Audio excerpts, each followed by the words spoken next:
Auburn may not have a defensive coordinator, but you do have a new episode of Village Vice happening right now. I'm Zach Blackerby. He's Brad Law.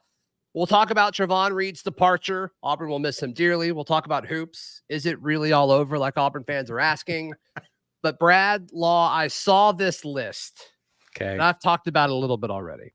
I saw this list, and I just wanted to hear your thoughts on it. Connor O'Gara, which I really like his work over at Saturday Down South, put together essentially a coach's rankings throughout the SEC, 1 through 16, post Nick Saban, which is great. I think this is a good conversation to have because number 1 is now available. It's Kirby Smart. We all agree probably that it's Kirby Smart.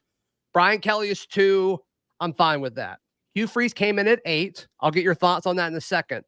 But number 3 was Kalen Deboer of Alabama. Oh, no, it's not. Go ahead. No, it's not. You're making that up.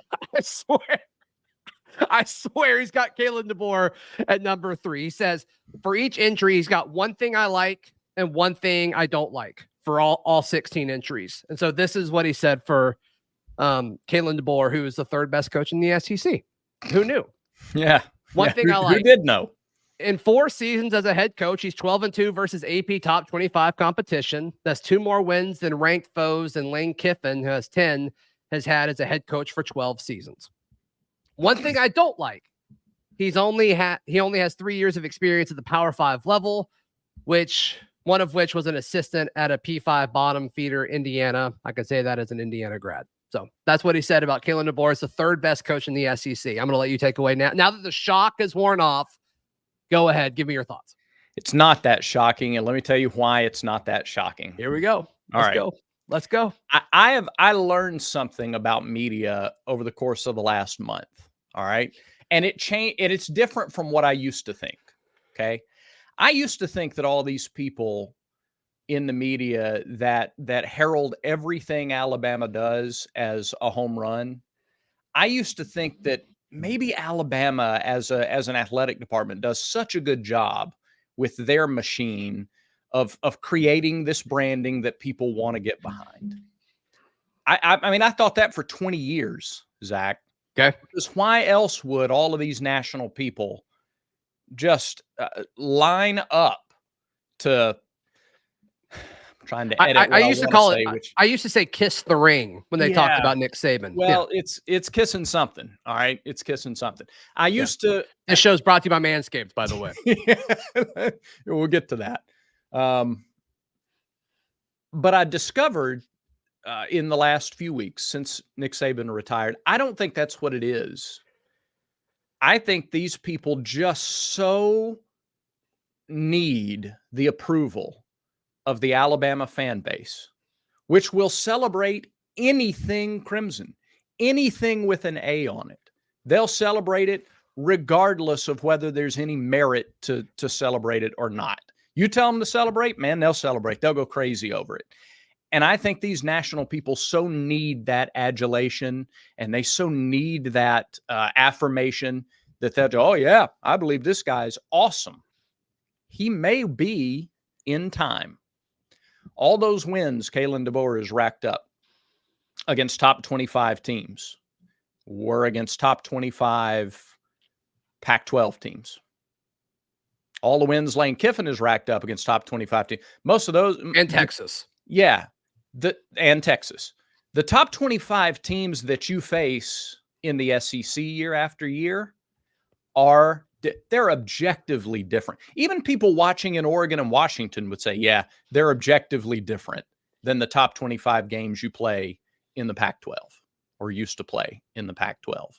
So, yeah, I think this is another brilliant move by a media member who so desperately wants the affirmation, the affinity, the adulation from the Alabama fan base that why else would you put him at number 3? He's coached 4 years and he's never coached in the SEC. Not as an assistant, not in any form. In fact, he hasn't really come close to the SEC in any stop throughout his coaching career. So he may eventually earn a spot in the top 3, 4, 5 of SEC coaches. But I'm not even looking from an Auburn perspective. You're going to put him in front of Steve Sarkisian? Steve Sarkisian was 5th. Lane Kiffin was 4th. You want to guess 6? Was 6 Freeze? Freeze is 8. We got the Freeze.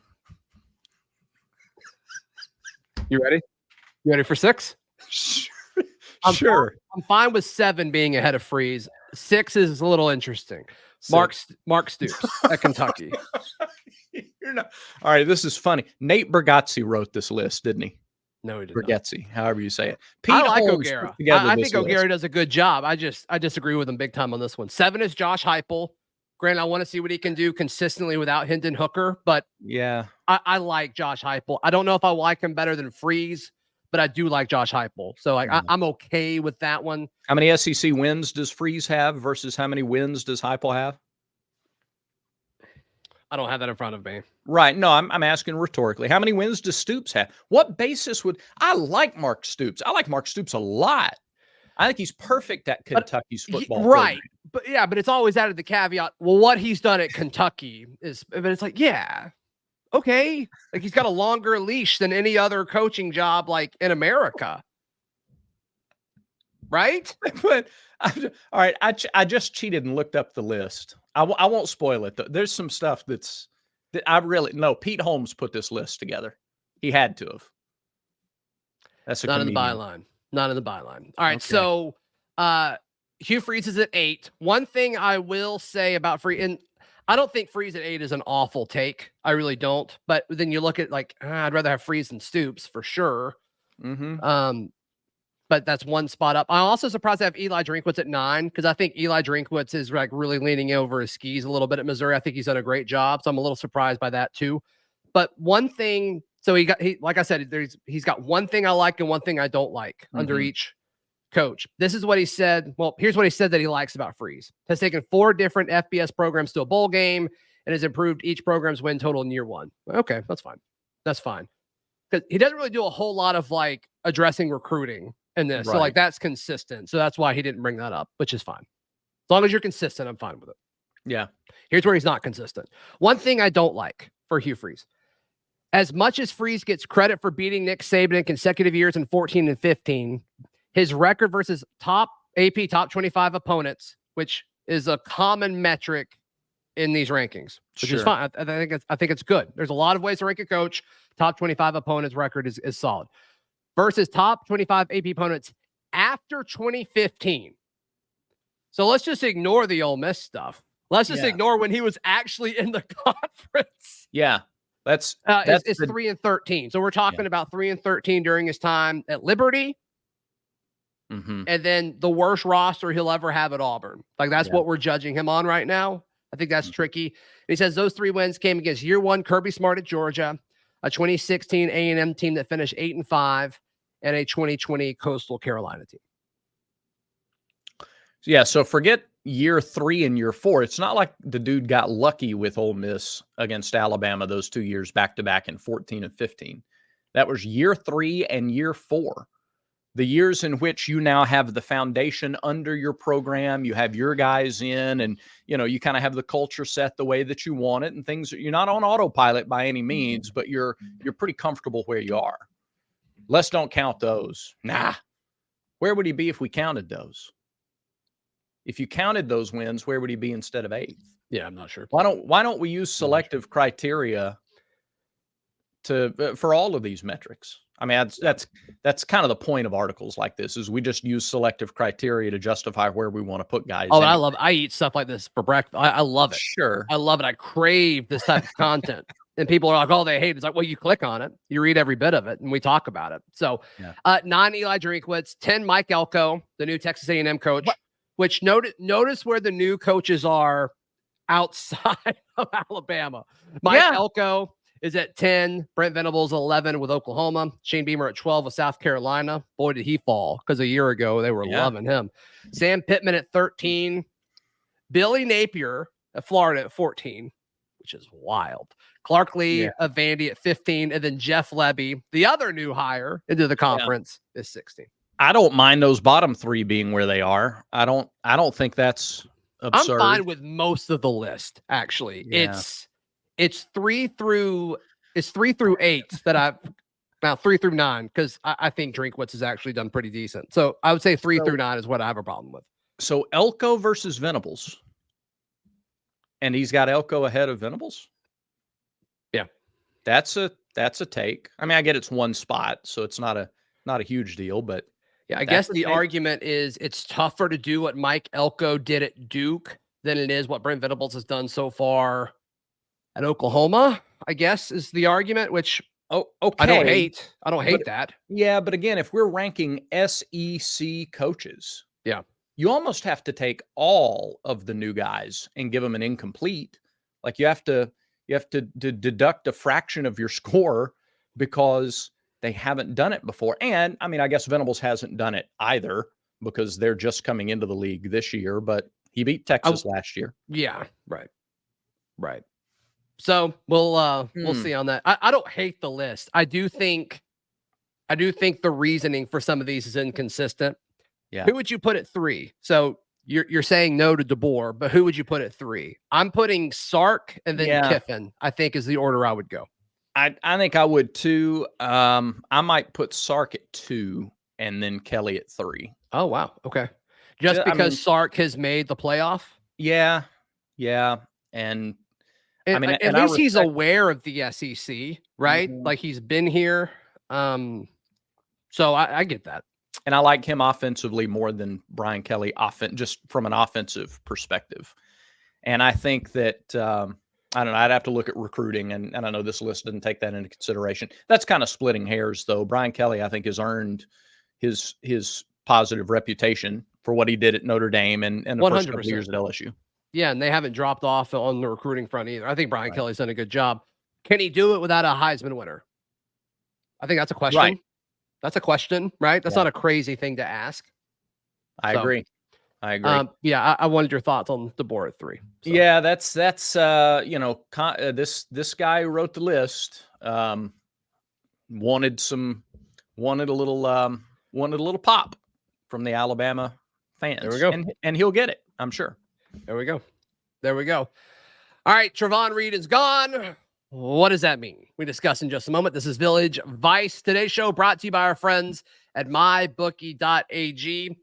We told you to take the Chiefs. Hope you ignored us on the other part, but we told you to take the Chiefs. And guess what? Take the Chiefs again as the Super Bowl is finally here. I'm taking Kansas City. Yeah. And courtesy of our friends at mybookie.ag. I use promo code next round. I've got extra money to bet on the Super Bowl because there's a million props.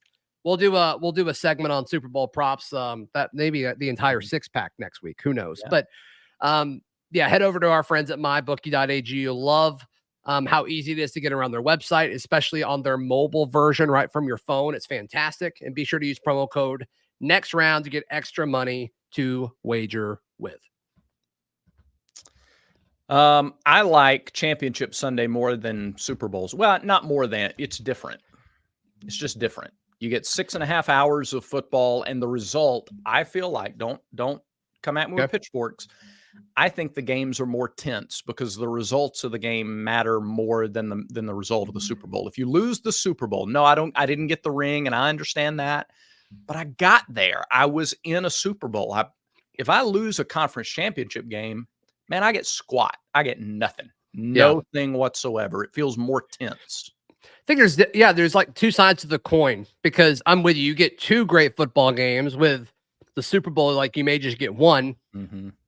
But you do get, like, you gotta love the pomp and circumstance of the Super Bowl. Yes. Like it's a holiday for all intents and purposes. I mean, it's I think it's great. I think it's a great day for our country. I love Super Bowl Sunday. You go to church, you settle down, you turn on the pregame that's on all day long, and you just start eating food and drinking drinks, and it's great. It's great. So I agree with that.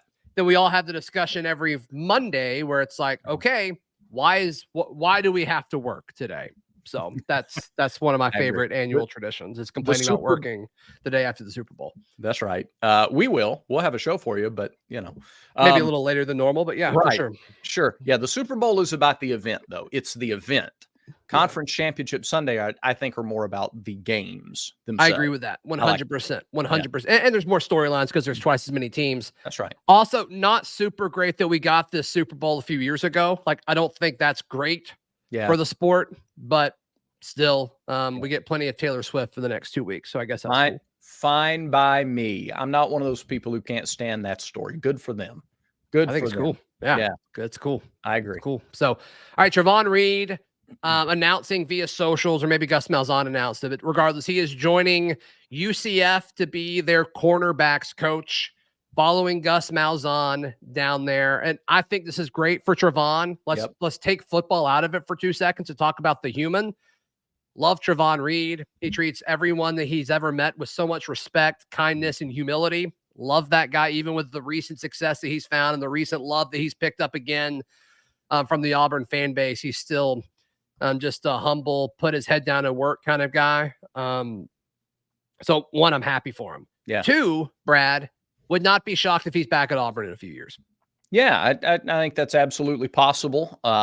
He wanted, I think clearly he wanted to move into an on-field role. Everybody, it's natural for everybody to want to progress, to be elevated in your profession. And a guy who, was his head coach in Gus Malzahn gave him the opportunity to do that. Gus is building even more of an Auburn-connected staff down in Orlando. There are a ton of guys on that staff that have been here before. And you're right. The old cliche is people don't remember what you do for them. They remember how you make them feel. And Trevon really connects with people well and does. He treats everybody that comes in contact with him very well. And that speaks highly for him. And in a profession that is so much about relationships, that bodes well for him. And he's a good player too. He made that transition from wide receiver to defensive back. It was a successful transition. He knows the position. He knows the game. And I think he'll do well. 100%. 100%. And, his players are going to be excited to play for him because that's who he is. That's who he is. So, all right, Brad, let's talk about this weekend on the hardwood in just a moment. Speaking of hardwood, Zach, today's show brought to you by our friends at Manscaped. The all-new Performance Package 5.0 Ultra from Manscaped is designed to elevate your grooming game and help you to shine like the heartthrob that you are with Valentine's Day just 2.5 weeks from now. Join the 10 million men worldwide who trust Manscaped with this exclusive offer. Go to manscaped.com, get 20% off plus free shipping when you use promo code VICE, V-I-C-E, 20% off and free shipping. The Lawnmower 5.0 Ultra is a part of the Performance Package 5.0. This electric trimmer features skin-safe technology. It guards your V-Day treasure against any grooming mishaps. It also comes with their brightest LED spotlight yet. It is brighter than your best romantic smile. Perfect for precise grooming, even in the trickiest spots. It's waterproof too, Zach, which means shower shaving is a breeze. And you can get it at manscaped.com. Use the promo code VICE to get 20% off and free shipping.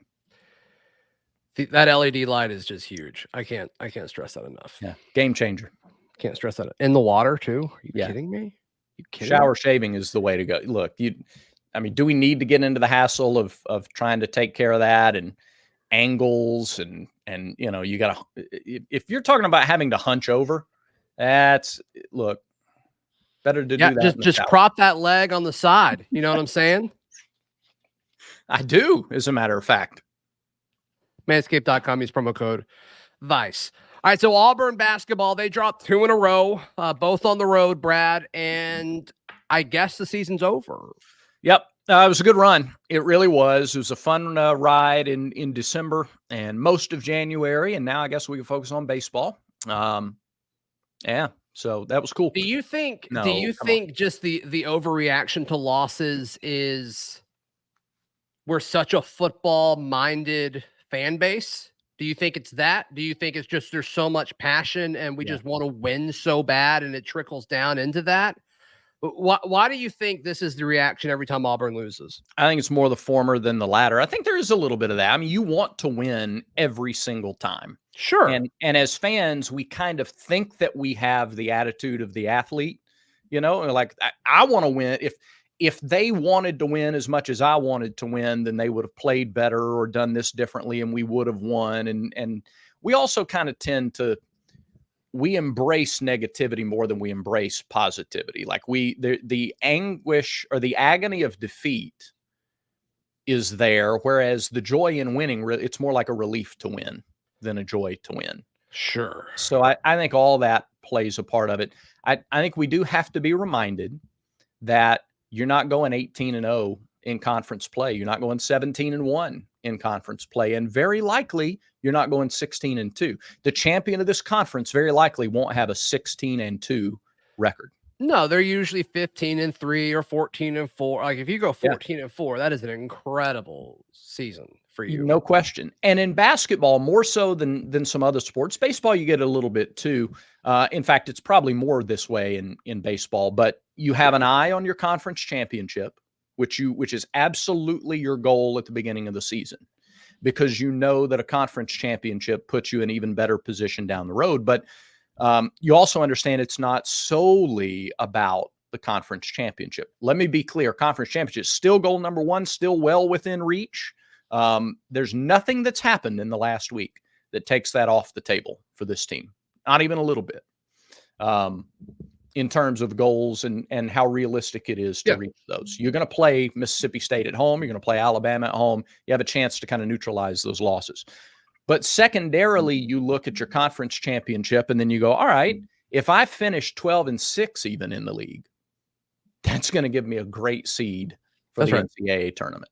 That's right. And then it's all about matchups, and you see what you can do from that point on. So I think if anything, this week showed where the team needs to make some changes, needs to tweak some things, where they need to get better. You're still looking for that go-to guy in a tight game down the stretch. Yes. Yeah. And I talked to Zep Jasper, the former guard that played at Auburn last year, about how, who's the guy at the end. And he's like, I don't know if there is one. I don't know if there is one. He knows these guys, as good as anybody. So that's going to be a concern. They've got to figure out how to win a close game. That's the next thing this team's got to do is they've got to win a close game, because you got to win one before you can start winning those close games consistently. You got to win one first. And so that's the next thing I think on this team's to-do list. Let me ask you this. Why do you think I get being upset about a loss 100%, but so many Auburn fans, and I see this with live chats, I see this on message boards and Twitter, they go directly to Bruce Pearl and him like not being the guy, which is ridiculous. Well, why is it not, man, we've got to get better at limiting offensive rebounds? Like, because that's the thing that drove me crazy watching that game, the last few games. It's like, why can't we get a defensive rebound more consistently? Yeah. But instead, like, why do you think so many Auburn fans go directly to, oh my gosh, Bruce Pearl is washed, there's no way he can do this? Because that's the easiest thing to do. And because he makes the money. And we think if you make a lot of money, the more money you make, the less room for error in your job. The more money you make, the more perfect you have to be. Sure. That's my like that. I think it's the easy thing to do, and now look, BP would probably say, I've got to fix it, more so than he would say our players need to do this or our staff needs to do this. He would say, I need to fix the areas that we struggle. So I think he sort of like, it's not that offends him and he doesn't run away from those expectations. But I think that's the reason why when you're in charge, if you're the head coach, you're going to get more of the credit than you should get. You're going to get more of the blame than you should get. And that comes with the job. I haven't seen a whole lot of that, but I also haven't been that present on social media or other platforms since the game Saturday. Yeah. I would think that is the really small sliver of the fan base, the vocal minority that would be saying stuff like that. That's just silly. It's insane. Yeah, it's silly. On three, just one last pivot. This will be our final note for the show today. On three just released their final 5-star rankings. Yeah. Cam Coleman, the number 3 player in the country. There you go. Can't wait. Number 3. Who was number 4? I'm just asking because we did the whole coach ranking thing earlier, talking about who's above and who's below. So who was 4? Ellis Robinson the fourth. Oh, all right. So Ryan Williams was probably number 2. Ryan Williams is the 8th player in the class. Oh, got it. So Auburn had the highest ranked wide receiver. Did Auburn have the highest ranked wide receiver in the class? Second, Jeremiah Smith is the number 1 player. He's committed to Ohio State. That's right. Yeah, number 2. I'll take number 2, the number 2 wide receiver. No question about it. I think we had a show a couple of months ago where we talked about recruiting classes, and when you start stacking up a guy who's 1, 2, 3 at his position nationally, number 1 in his position in one of your core recruiting states. Mm-hmm. That's how you start to build special things. So congratulations to Cam. No question. I'm trying to figure out who's second. Second is Walker White. He's 95. What? And then Perry Thompson is 98th. Okay. Wait, Walker White is second? Among Auburn signees. Oh, okay. Second highest rated Auburn player. Auburn signing. Got it. Well, a quarterback and 2 wide receivers. In the top 100. I will take that. I will take that all day. I will absolutely take that. And then Bryce Kane, 147. Amaris Williams, 150. So 5 of the top 150. I'll take it. Just in case folks couldn't put that together themselves, I decided to go ahead and stamp that. 5 of the top 150. I'll take it. That's right. Manscaped.com. Use promo code VICE. Brad, I think that about does it for today's show. It does. Thanks, everybody, for watching. Remember, everyone has vices. Make sure Village Vice is one of yours.